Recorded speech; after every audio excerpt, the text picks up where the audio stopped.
আমি আজকে এখানে আসছি প্রতারক মাহবুব ও আশরাফির বিচার চাওয়ার জন্য। নীলফামারীতে ভিসা প্রতারক ও মানব পাচারকারী আখ্যা দিয়ে মাহবুব আলম ও তার স্ত্রী আশরাফি আক্তারের বিচারের দাবিতে মানববন্ধন করেছে ভুক্তভোগী 4 পরিবার। ভুক্তভোগীদের দাবি, ভিসা প্রতারকদের পাতানো ফাঁদে পড়ে সহায় সম্বল হারিয়ে প্রায় নিঃস্ব হয়েছেন পরিবারগুলো।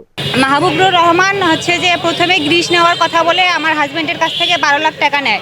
তারপর বলে যে একজনকে তো নেওয়া সম্ভব হচ্ছে না, তোমার যদি আরো কোনো পরিচিত থাকে তাহলে ওদেরকে নাও, 3-4 জন হলে আরো ভালো হবে। এখন আমাদের পরিচিত আরো 3 জনকে আমরা দেই।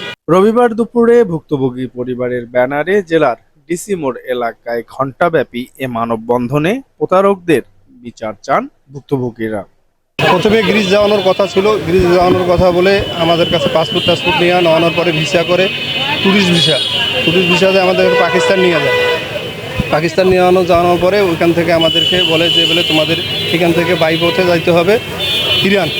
ইরানের কথা বলে আমাদেরকে নিয়ে যায়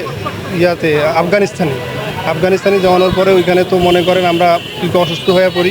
বিশেষ করে আমি অসুস্থ ছিলাম, এরা তারপর সুস্থ ছিল। ভুক্তভোগীরা মানববন্ধনে অভিযোগ করে বলছেন, নীলফামারী শহরের সবুজপাড়া মাহবুবুর রহমান 4 জনকে গ্রিসে পৌঁছানোর প্রতিশ্রুতি দিয়ে হাতিয়ে নেন 48 লক্ষ টাকা। 4 জনের কাছ থেকে হচ্ছে সর্বমোট 48 লাখ টাকা নেয়। 48 লাখ টাকা নেওয়া যখন হয়ে যায় তখন ও বলে যে বাংলাদেশ থেকে তো ভিসা হবে না গ্রিসে নেওয়ার জন্য, তোমাদেরকে পাকিস্তানে যেতে হবে। কিন্তু পাকিস্তানে গিয়ে ভুক্তভোগীদের কপালে নেমে আসে অমানসিক নির্যাতনের কালো অধ্যায়। মুক্তিপণ হিসেবে দিতে হয়েছে আরো 40 লক্ষ টাকা। না খেয়ে অনেকদিন ছিলাম, এখানে পরে জঙ্গলের মধ্যে শুয়ে রাখানোর পরে অনেক নির্যাতন, ঠিক আছে। তো তারপরে ওরা নির্যাতন করার যে ছবিগুলো ছিল ওগুলো বাড়িতে পাঠাইতো। পাকিস্তান যাইতে হবে এই কথা বলে আমাদেরকে পাকিস্তান নিয়ে যায় ফ্লাইটে। নেওয়ার পর বলতেছে এখানে তো ভিসা হচ্ছে না, তোমাদেরকে ইরান যাইতে হবে।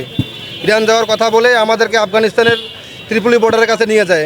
4 জন কাকে আমাদেরকে অনেক নির্যাতন এবং কি পানি পর্যন্ত খেতে দিচ্ছিল না, এবং কারেন্ট শর্ট এবং হাতে প্লাস দিয়ে চাপ ছিল এবং হাতের মাংস তুলে নিচ্ছে। একবার মনে খাওয়া দাওয়া কোনো বন্ধ, 2-3 দিন কোনো খাইতে দেয় নাই, এমনকি পানি পর্যন্ত খেতে দিচ্ছিল না। তারপরে আমাদের ফ্যামিলিতে ফোন করে মুক্তিপণের দাবি করে।